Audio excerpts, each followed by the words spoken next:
Matt Eberflus. Man, he is winning percentage wise the third worst coach in Bears history, right? Like he's got I don't know how many blown fourth quarter games now. I heard the statistics earlier today. I was going to write them down, but it doesn't matter. I mean, we've all lived through it and experienced it. We know it's dozens. So there's been so many bad fourth quarter moments with this guy. And then on top of it, I just learned this one. He is 20% on his challenges. And I could go back to a clip from earlier this year where he's like, oh, challenges? No, we're good on that. And I have this clip somewhere. I really wish I would have had it ready for the show, but it's like, you're not good at your challenges. In fact, you're historically one of the worst Bears head coaches at challenges. You're talking to grown men who are accountable and get called out. And the last thing you want to do is piss them off with no accountability on yourself. And this goes back to Justin Fields. The guy accidentally slipped up and made his head and his offensive coordinator accountable. And he had to retract that statement. Two really bad challenges, not according to Eberflus. He said, since I've gotten here, we've been really good at that. You're 2 for 7. You're 0-2 last night. How do you clean that up to make sure that those challenges go in the right direction for you? Yeah, I mean, we've been pretty clean overall, since we've been here. No, you're not really good at challenges, and those are two obvious challenges. Now, the second one, I understand a little bit more due to the fact that the situation could have turned that game around, but at the same time, it's your second challenge then. You can't sit there and just waste it. Did you hear his comment on the challenge for the Jordan Addison play? Yes, because it was just a long play. Yeah, it was an explosive. So we need to challenge it because it's an explosive. Right, whereas situational plays that I believe there was one against Washington where it's like, I don't care. You still throw the flag in that moment just because it's that moment. You know what I mean? And those are the moments he doesn't do. But no, if a guy carves up a big chunk of yardage on you, it could be totally clean and he's going to challenge that. It kind of makes no sense. I also I push back on that a little bit just because I know that sometimes these challenges, they're used as timeouts, right? So you get a big explosive play. You don't have the time to upstairs to watch back the replay, all this kind of stuff. You throw the flag, settle your guys in. If there's, a little bit of luck, you might get a replay that shows, the ball was dropped or something like that. But sometimes these coaches are calling these challenges as timeouts. I think that's what Flus was basically saying. I think he kind of said it in the goofy way. He says everything in a goofy way. Yeah, real quick. The problem. Real quick, though. I would totally understand, and I'd be with you, J2K, if it wasn't for the fact that over a span of 3 years now, he's 20% on his challenges, right? So when 1 out of 5 gets when you keep repeating it, that's when it becomes a little bit more like I'm going to be way more critical about it because now you're repeating this mistake over and over and over. Another thing I don't understand, and at the time I texted David and I go, listen, it could just be a difference in philosophy because I've seen some coaches kind of, I guess, take this approach. I don't understand the 2-point conversion. I guess, are you trying to really ride your momentum high and put yourself in a position where if you score the next touchdown, you will win with a kick or whatnot? But I just felt, to me, at that moment in time, just kick the extra point, focus on getting another touchdown, taking this thing into overtime. It was kind of odd to me, and I wanted to get you guys' thoughts about, the challenges and the 2-point conversion call. The sequence was odd because, I'm from the belief that you take the points that are in front of you, and until you need to get that 2-point conversion, do you attempt the 2-point conversion? There was no point in attempting it. Now, maybe behind the scenes, Caleb's in Flus's ear, I'm on fire. I'm reading this defense. If there's a time to get these 2 points, it's now. You got to trust me, coach. Or Flus has that kind of mindset that we've got momentum, we've driven down the field, let's keep this momentum going, then okay, I might give you a pass. But I think we go back to where you start looking at the record. Have you been successful doing this? Going off script, have you been successful doing it? And it's no. It's, take the 1 point, you're down by 7, you can even tie it with, without going for a 2-point conversion. If you want to be a daredevil and attempt the win at the end of the game on a 2-pointer, then fine. That's a different conversation. Right. That I understand a lot more. Right. So I think what we're the nuance of it is I think Eberflus is a dope. I mean, to say that like in terms of like the kindness of it, but I know what he's trying to do, which is the analytical, statistical, sabermetric new influence on football, which is that 2-point conversions get converted 55% of the time. If you have two of them to win the game and it's 28-28, well, if you get one of them, it's still 28-28. But if you make one of them, then you make the next one, it's 28-29, yada, yada, yada. That is like, he's a year behind on that because that is popular-ish in terms of the sabermetrics of football now. But part of that, and I think it's just more of this trio's line of thinking is, there's the sabermetrics and the numbers of football, and then there's the feeling and what's going on in the game. And I agree with both you guys in the sense of in that moment, you got to just take the points and try to even compete to get a tie game because that's the only thing that's been kind of, I mean, regardless of how we look at it, guys, this was a 30-27 game, right? Like 27-27. Like this was an absurd amount of scoring for the Bears. Where did they fail? In defense. Guys, this is Minnesota.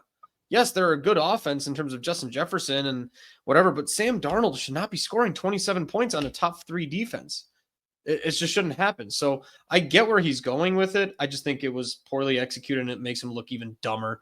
If he got it right, it would have made him look smart, but very rarely does Eberflus do these trendy things that make him try to look smart and it actually works out. And this is part of the whole him coaching scared, the cover 2, the soft shell. And somebody asked this question on a podcast I was listening to, and I legitimately questioned the answer. Did Eberflus coach against the Minnesota Vikings in overtime thinking if they scored a field goal, he gets a chance to come back? Because I don't like they were preventing it. Yeah, it did seem like they were more in a defense to stop like a touchdown. I genuinely, it's more anecdotal. It's a joke. It's kind of, it is, but the referee literally came out and said the next team to score any points wins the game. I mean, I heard that. I wouldn't put anything past him at this point. I think his game awareness is so bad that I wouldn't be surprised if he was coaching thinking, well, if we didn't score a touchdown and they score a field goal, we get a chance to score a touchdown. And I think I wouldn't be shocked if that's what his thought process was. And I mean, that's at this point, you're just speculating. But, when it comes to the things that actually happened, like you go back to the Washington game and he had to take a timeout to figure out whether he should go for 2 or not. On a play, he had to go for 2. Like it was just obvious to everybody. And you shouldn't have to figure that out. You should be 3 steps ahead mentally, predicting what you need to do. And now we get to this game and you're going to play Mr. Analytics. Part of that, part of my point to support, which I forgot to mention, was the conversation about the 4th and 3, where the field goal unit was coming out and then Caleb and DJ Moore waved them off and said, we need to go for this. And DJ Moore today during his press conference was like, I don't know what that was. And I don't know why the field goal unit was coming out. And we needed to stay out there and we knew we needed to, but for some reason the field goal unit was coming out. And that's what I mean in terms of like the game awareness. Like the guy has no game awareness where even the player DJ Moore is like clearly just so fucking fed up with Matt Eberflus's bullshit that he's even in the post game saying like, I don't know what that was. That was an awkward exchange where the special teams is coming out, but it shouldn't have been because we were out there and we needed to keep going. But that's kind of part of my point, which is I don't know if Matt Eberflus knows. And that's actually a disconnect between him and Hightower because both of those are actually technically on Hightower. Now, Flus should have those things ironed out. I think that's the overall point. On the first one, Flus did say we're going for 2. Hightower put up the 1. Special teams guys are watching the special teams coach. What finger does he put up? The guys, on offense are looking at Flus going, what fingers is he putting up? So there's a disconnect there. Flus was correct in both of those, but Hightower was wrong. But it just goes back to, okay, why is there a disconnect between, the two of them right now? What's going on? And J2K, I brought this up in the past, like in my mind, in my opinion, right? If you're taking the job as a head coach of any NFL football team, right? At this point, you've been in football your whole life. probably played, you've been an assistant coach, you've been, you've had a whole career leading up to this moment where you get this ultimate opportunity. And you've been in a ton of situations. Situational football should be something that you completely understand and have a grasp of. And in my mind, I want a guy that comes in here and has a concrete philosophy from the top down. And so I mentioned this before, like, if I come up to you in practice and you're my offensive coordinator and I rattle off a situation to you, you better bark out a play at me that's something to what I have in my mind, right? Something similar to what I have in my mind. And then if I go to my quarterback and I give him that same situation, he better bark out a play at me that's similar to something that I have in my mind. This should be a systemic thing from the top down, but everybody should be on the same page somehow. Instead, what I feel like we have with Flus is like, hey, I'm in charge of this, you're in charge of that, and I trust you. And it seems like there's no checks and balances, so to speak, which is why there is this disconnect when it comes to the offense. You know what I mean? The offense changed dramatically from Luke Getsy to Shane Waldron. It did. Paulie, I think part of what you're talking about, though, is not that there's no like hierarchical checks and balances thing, is I don't think he knows any better. We're not talking about a delegator. We're talking about a guy who can handle his category, and that's it. And I think that's part of the problem, is that there's no leadership to Hightower. There's no leadership to Shane Waldron. There's no leadership kind of being trickled down of, like we said, even when we heard, we used this example back during the fullback dive or the speed option, where Flus is hearing that play be called, and he has the ultimate veto right to go, what the fuck are you doing? Timeout. Do not call that shit. That is insane. And I forget who mentioned it to us, but I think it was maybe Carl talking about Mike Tomlin, where Mike Tomlin will hop on the headset and just tell his offensive coordinator, best short yardage run right now. And it's Arthur Smith's job to call the best short yardage run that he can come up with, because that's the head coach's game awareness. That is what they need to be, a game manager. And I think the disconnect and the lack of leadership of just Matt Eberflus, like not having any clue. He can process one thing at a time. An NFL head coach needs to process 5, 6, 7 things at a time while also being a step or two ahead. And he has none of that skill. Yeah. And, I think you kind of see it in the press conferences where they ask him questions. He goes, well, I need to look at that. Well, we need to review the tape on that. Well, I got to go back and see that. what are you watching during the game then, man? Like, we know that 5 minutes after watching the game. Right. And I get you're in the moment, but like, so are these other coaches. They seem to do just fine being able to answer questions about situations right after the game. So yeah, I don't know. J2K, any thoughts? Yeah, I think, something I kind of see or looking back on it is Flus is, he's a soft coach, and he went out and hired Shane Waldron, who now I know he's a soft coach, right? Thomas Brown, he's more of a leader and a vocal challenger kind of a guy, someone you'd run through a wall for. But so I think there was an issue where they kind of, Flus is the player's coach, and bringing in Waldron, he's a bit soft. You've got a high draft pick in a rookie quarterback, number 1 overall, who's kind of taking the reins or the leadership, and suddenly, it's this rookie quarterback who's kind of leading the room when it should be a head coach being that much bigger than he is.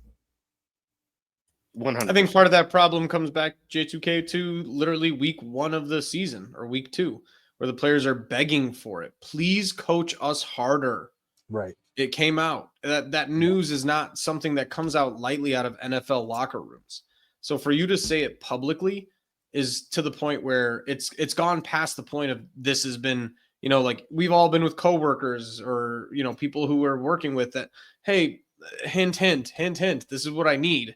And it got past that to the point where they needed to say it publicly so that Shane Waldron could take the hint.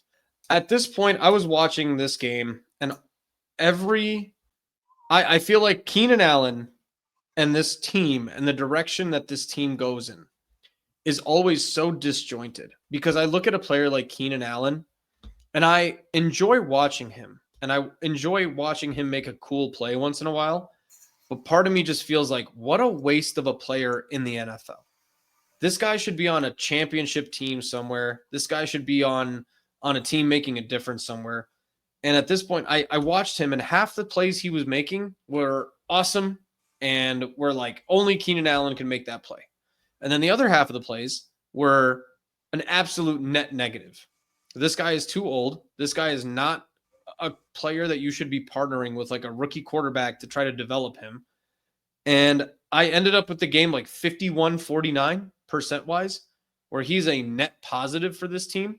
And this is part of the frustration I have with this team. This guy should have been traded week 7 for like a 3rd round pick, 5th round pick. And where are you guys at with Keenan Allen? Just maybe the direction of this team. I guess it's more of an overarching Ryan Poles question, but I watched that game and I feel like Keenan Allen is a microcosm of where this team is. Where, yes, he's good, but is he better for you than maybe something like Tyler Scott getting reps and maybe missing half of those catches, but at least he's getting reps for the future? Like, where are you guys at with that? Because I watched that game and I was very frustrated with Keenan Allen.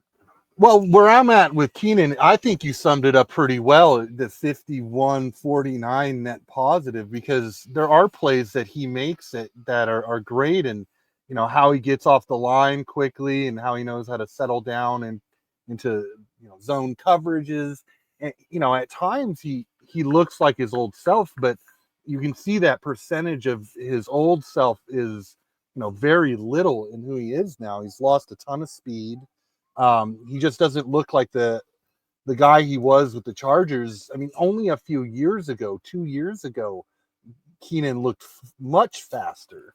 And, I liked at the time that we targeted a veteran wide receiver like Keenan Allen, because he helps out a rookie quarterback in the passing game so much and helps him grow. But I thought the price tag was extremely high. 20 million and a 4th round draft pick for a rental. So you start to look at, okay, it's all about Caleb's development. Now, if Waldron wasn't so bad, if this offensive line wasn't so bad, maybe we've got a winning season and a playoff caliber team, and Keenan Allen's a big part of that. But where we're at now, I do question why we went the Keenan Allen route, why we didn't trade him when there was the trade window. I'm extremely frustrated with the guy, and I wish we had that 4th round draft pick back and that 20 million.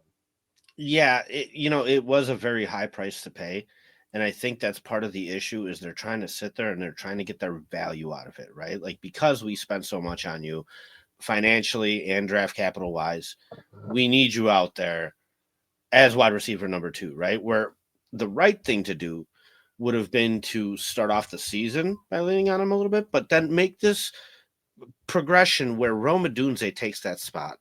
Where Rome Odunze is the guy that you drafted number 9, where he's the young one, where once you get him a little bit acclimated with the NFL, couple games, like, you start changing that up and not relying on Keenan Allen so much consistently due to his age, and having him just be there for those clutch moments, for those once in a while throws on 3rd down, where you need to trust a guy. That would be a guy I would trust, right? Because he has had so much experience in this league. But to sit there and just lean on him the way they're doing it and giving him a workload, like he's a workhorse at his age, it's just, to me, it's just a way of trying to get your value out of him based off what you paid for him.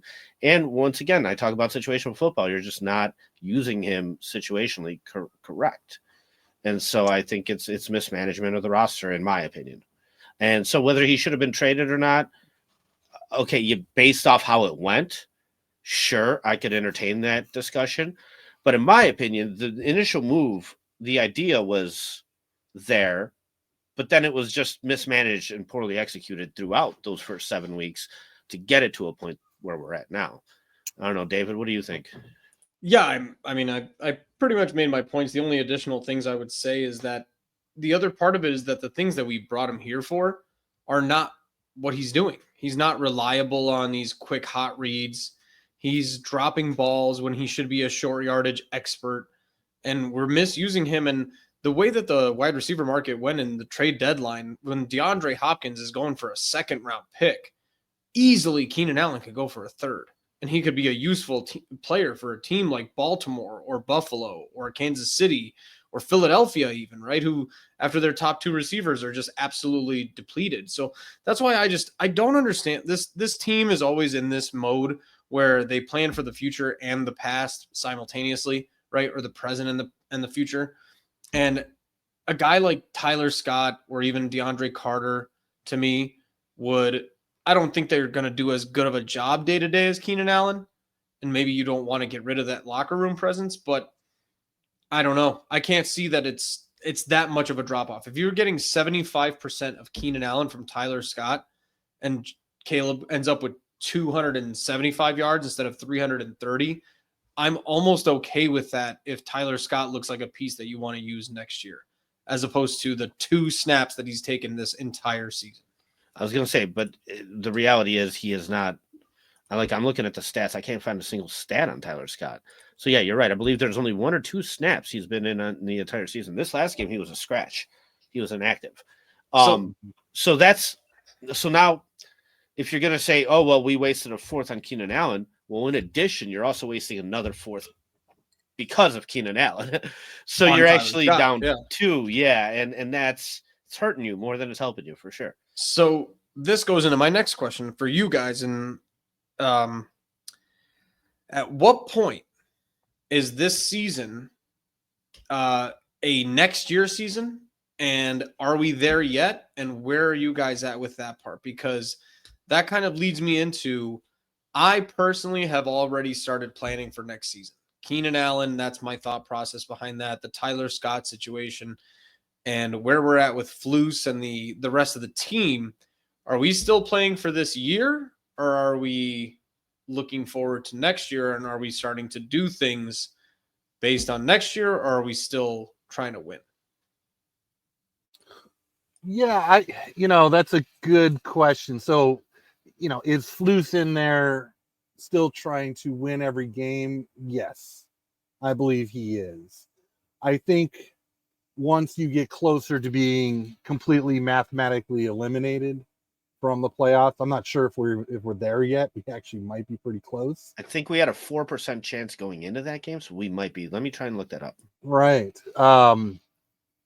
I think then you start to work out other positions, not reinvent the playbook, but you might start doing things to help with Caleb's growth instead of trying to win the game. You want to see him on more peer progression reads. Maybe you start pushing Rome Odunze to, certain plays that he would be the focal point on the play, given the coverage. Start getting some of these long-term guys, younger guys, a little more action. That's a route, but I don't think that Flus would concede that. I think regardless of the outcome at the end of the season, I think he wants to win as many games as possible. And so I found it. So we have a 0.7% chance. There's a chance. You're telling me there's a chance. And you know what? This is actually Matt Eberflus's comfort zone.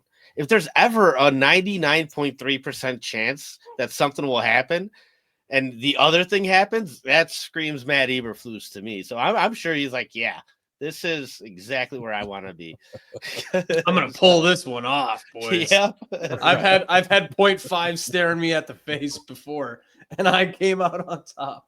Right, exactly. Yeah. And I made that happen. So, yeah, and unfortunately, Paulie, do you care to comment on the future proofing of this season versus? Yeah. Sure, David, I'm a lot harsher with that than I think most people are. Because I just tend to, like you said, when I came back from vacation, it was week 5. You kind of made fun of me because I was like, "Yeah, dude, it's not happening, man. Like I've been away from this team week to week. I've been in Europe for 2 weeks, but just looking at it from like afar, it's just like, oh no, dude, this is like what it takes to actually make the dance and then do the dance and win a damn Super Bowl in this league. No, this team's got no chance. And so I felt that way heading into week 1 because Matt Eberflus was still our coach. However, after a 4-2 start, I backed off a little bit from it. I gained some hope and I said, okay, maybe, just maybe. Then after those 2-3 collapse games, that just underlined it for me. I was looking at the future already. I don't know, right after heading into the Patriots game, maybe even heading into that game, I was just like, yeah, whatever. I don't care if we look great against the worst team in the league. Like, it's going to mean nothing to me. And so, I would have loved to beat Green Bay because that still means something to me for now, for this moment right now. However, as far as the season goes, no, we would need to get extraordinarily lucky. I mean, 0.7% chance just to make it, right? And so there's nothing to lean on here. I don't mean it in the sense of actually competing for the playoffs and actually being like a serious contender this year. I guess my rhetorical question is, do the Bears, do Ryan Poles, do the McCaskies, does anybody with, how many games do we have left? 7 games in the season? Yeah, well, this was week 12. So with 7 games in the season, is anybody actually future planning right now, or are they waiting for the end of the season? So that kind of like, and that is my fundamental issue with this team since I've been in high school, right? I don't know. Crimson's right. It is 6. There's 6 games left. Thank you, Crimson.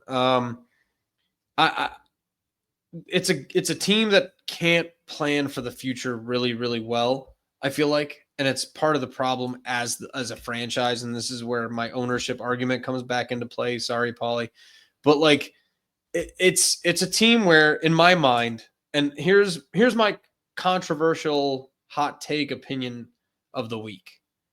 I'm going to give it an 80%, if not higher, chance that when Matt Eberflus gets absolutely dominated by the Detroit Lions this week, will be the first mid-season coach firing in Chicago Bears history.